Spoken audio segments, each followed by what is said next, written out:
చేసి ఉంటాం కదండి థ్రెడ్, ఈ థ్రెడ్ని కొంచెం లాగాలండి. ఎందుకంటే లోపల ఈ కొంచెం థ్రెడ్ లూజ్ ఉంటుంది. సో ఆ లూజ్ వల్ల మీకు షోల్డర్ డౌన్ అవుతుంది.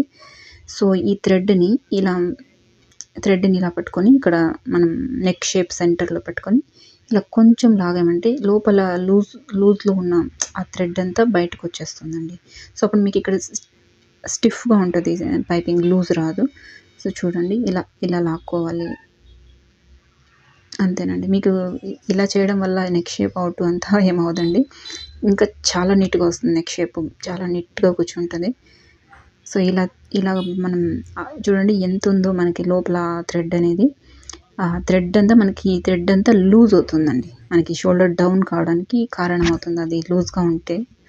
సో ఇదనేది మనం ఆ లూజ్‌లో ఉండే థ్రెడ్ అంతా బయటకి తీసేస్తే మనకి షోల్డర్ డౌన్ అయితే అవ్వదు. ఇలా నీట్‌గా వస్తది. షేప్ కూడా